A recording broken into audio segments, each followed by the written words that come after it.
Sem dúvida, né? A vacinação da primeira paciente ela tem um caráter simbólico muito importante, né? Eu só lamento que um tema essencialmente técnico, né, tenha sido tão politizado.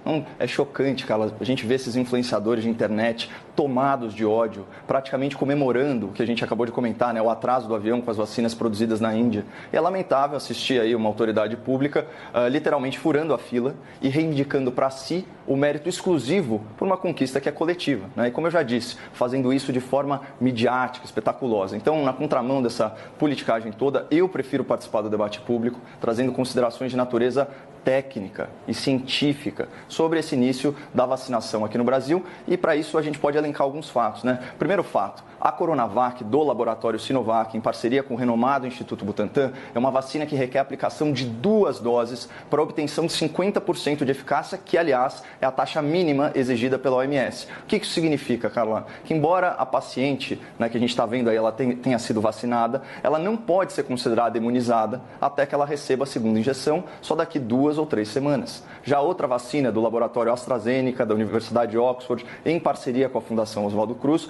ela requer apenas uma injeção para obtenção de 70% de eficácia. Portanto, é muito provável que a primeira pessoa efetivamente imunizada contra a Covid-19 seja aquela inoculada com a vacina da Fiocruz AstraZeneca e não essa senhora que recebeu ontem a primeira dose da vacina Sinovac Butantan.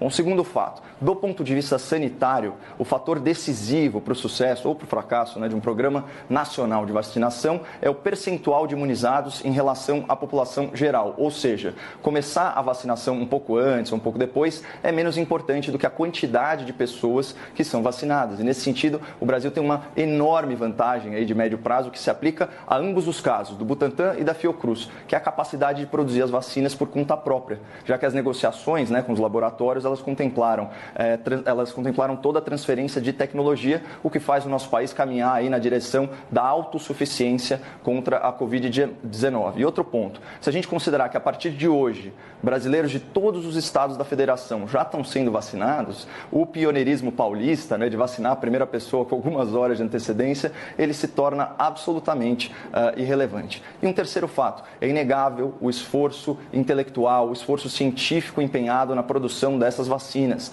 mas também é notório que houve um certo atropelo do processo científico regular. Afinal, as vacinas, a gente sabe, levam anos para serem desenvolvidas, não meses, como essas vacinas contra o coronavírus. Então, eu cito 2 exemplos aqui evidentes desse atropelo, né? Você teve uma redução drástica no tempo de acompanhamento dos voluntários imunizados, né, para verificação de reações adversas, da resposta imunológica no longo prazo, e os índices de eficácia das vacinas, eles foram calculados com base em grupos amostrais que não contemplam toda a diversidade, né, toda a diversidade etária, a diversidade fisiológica da população geral. Claro que é um risco muito calculado, que se justifica sim pela urgência em mitigar os efeitos da pandemia. Mas é temerário vender para a população a ideia de que essas vacinas são a solução definitiva do problema, quando na verdade elas são apenas a melhor solução disponível no momento. Aí, parafraseando você, é o que temos para hoje. Por isso que, mesmo eu sendo pessoalmente favorável, né, à vacinação voluntária da população, eu compreendo a resistência de muitas pessoas em aderirem aí imediatamente a esse esforço de imunização, e eu também considero legítima a preferência de muitos cidadãos pelo imunizante da AstraZeneca, Oxford, Fiocruz, que com apenas uma dose supera a eficácia média das 2 doses da vacina Sinovac Butantan. De qualquer forma, o início da vacinação nacional, 2 dias antes do planejado pelo Ministério da Saúde, é uma notícia auspiciosa que deve ser celebrada sem paixão política e que traz a esperança de dias muito melhores em 2021 e, graças a Deus, esse dia chegou. Agora, só para não deixar solto, falando da batalha, da disputa política, né? Qualquer eventual ganho político do governador paulista nessa questão da vacina Sinovac Butantan pode facilmente se diluir em 2 fatos que eu já mencionei, né? Então, primeiro, a vacina da AstraZeneca Fiocruz, ela é mais eficaz, né? requer uma dose a menos. Segundo, a antecipação do esforço nacional de vacinação pelo Ministério da Saúde ofuscou o pioneirismo de São Paulo na aplicação da vacina, acabou sendo aí de poucas horas. E mais, Aqui a gente tem a tendência de avaliar o cenário político com base na nossa localização geográfica. Só que o Brasil é muito maior que São Paulo.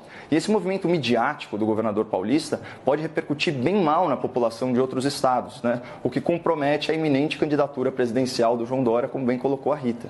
E ainda que a gente, por amor ao debate, concedesse a vitória ao governador nessa questão da vacina, o que vale é o conjunto da obra, Carla, durante toda a pandemia. A população de São Paulo se lembra do autoritarismo na imposição da quarentena horizontal, em que o governador chegou a cogitar a prisão de cidadãos saudáveis em vias públicas. A população vai se lembrar também dos gastos perdulários nos hospitais de campanha, lembra? Com aquele custo milionário, não atenderam nem 4 mil pacientes, uma das unidades. A população se lembra dos afagos, dos acenos ao ex-presidente Lula nas redes sociais, né? Então, uma desnecessária concessão a um corrupto criminoso. A população se lembra da promessa do governador de não permitir que o calendário eleitoral interferisse nas medidas de isolamento, promessa que ele fez questão de descumprir no dia seguinte à eleição. E a população se lembra que depois de desinformar sobre a real eficácia da vacina, o governador deixou a cidade para viajar para a Flórida, nos Estados Unidos, onde não havia lockdown. Então essas coisas, elas estão na memória da população, que naturalmente pode associar o governador João Dória com a radicalização do isolamento social e com a hipocrisia do fique em casa com a geladeira cheia. Então, concluindo, o João Dória precisa de muitas vitórias políticas se quiser reverter esse quadro e se viabilizar politicamente em 2022.